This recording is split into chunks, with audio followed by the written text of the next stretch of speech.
एक glamorous heroine की शानदार एंट्री, एक सक्सेसफुल प्रोड्यूसर और एक शूट आउट स्पेशलिस्ट डायरेक्टर की मौजूदगी, उस पर इवेंट में शैंपेन का फाउंटेन भी बना। सब कुछ किसी इवेंट में 4 चांद लगाने वाला ही साबित हो रहा था, लेकिन इसी बीच हो गई केक पर controversy. Shoot out at Wadala के डायरेक्टर चाहते थे कि बबली बदमाश की बढ़ती पॉपुलैरिटी उनके और प्रोड्यूसर एकता के सामने सेलिब्रेट की जाए केक कट करके, और आखिर तक संजय गुप्ता अपने सामने केक हाजिर करने का इशारा करते रह गए।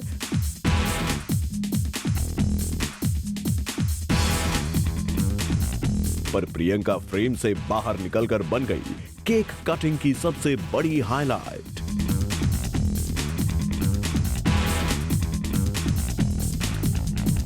और आखिरकार केक वहां नहीं काटा गया जहां संजय गुप्ता चाहते थे, बल्कि केक वहां काटा गया जहां प्रियंका चोपड़ा चाहती थी।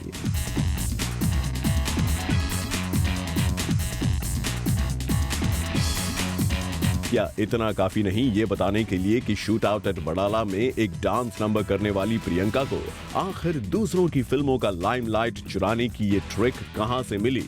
Fevicol, Sheila, Munni, all the item songs, and you want me to say that, then I'll say it. Thanks Priyanka, आपने खुद ही ये पहेली सुलझा दी कि आखिर किसी भी फिल्म में फिल्म की मेन स्टार कास्ट से स्पेशल अपीयरेंस देने वालों को ज्यादा लाइमलाइट दिए जाने का चलन कहां-कहां देखा गया है। फेविकॉल सॉन्ग में करीना ने ये बखूबी किया, फिर करीना से पहले कटरीना ये काम काफी अच्छी तरह से कर चुकी हैं शीला बनकर, और यही शीला बनने वाली कटरीना कभी अग्निपथ में चिकनी चमेली बनकर आई थी और प्रियंका के हिस्से की लाइमलाइट भी समेट कर चलती बनी थी। प्रियंका भी फख्र से ये कहती थी कि वो कभी दूसरों की फिल्मों में कोई आइटम वाइटम नहीं करती। मैंने अभी तक कोई गाना सुना नहीं जो मुझे इतना पसंद आया जो मैं करना चाहूंगी किसी और की फिल्म में। जब भी मैंने डांस नंबर्स की अपनी फिल्म में किए हैं। पर अब लगता है प्रियंका को पता चल गया है खुद को वैल्यू करवाने का एक और तरीका। शायद इसीलिए अपनी इंपॉर्टेंस साबित करने के लिए उन्होंने इस केक कंट्रोवर्सी का सहारा लिया। फिर प्रियंका सही थी या नहीं ये बताने के लिए प्रोड्यूसर डायरेक्टर ने पीसी की तारीफों के जो पुल बांधे वो असर भी सामने है। I think she's the most fab professional actor I've met with. She's like, I would, if I had to like not give her a thank you at the beginning of the film, which I would give now, I would call her the biggest hero in the film. Well, Priyanka ने अपनी बदमाशी से जितना जलवा बटोरना था उतना जलवा बटोरते ही ले लिया U turn.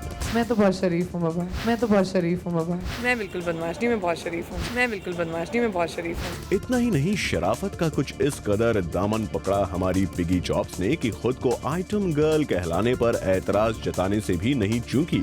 Priyanka, along with actress and singer and rock star, now you have that item girl tag with you. How comfortable are you with it? I don't think it's a tag, and I think this item girl thing has been overdone. हम Helen aunty वगैरह को तो ऐसे नहीं बोलते थे. It was, you know, I think when you do a song, and this is my first time I've done a song in like a dancing kind of song in not somebody else's film, but I think it's a guest appearance song. I think when as soon as you say item गाना है, it cheapens it a little bit, which it shouldn't be. फिर तो प्रियंका अपने item number को पूरी तरह पाक साफ साबित करने में जुट गईं और साबित करके ही मानी. It shouldn't be demeaning, which is what we've done. I mean, we've tried to do like the 80s kind of cabaret style dancing that they used to have at that. We've touched upon that. We've not really done that, but we've touched upon it, and we've tried to keep it sexy and interesting and fun, but not demeaning. That was something that I think as a team we were all very conscious of.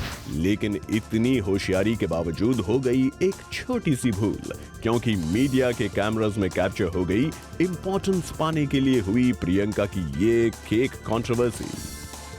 For Elika Srivastava, Zoom, Mumbai.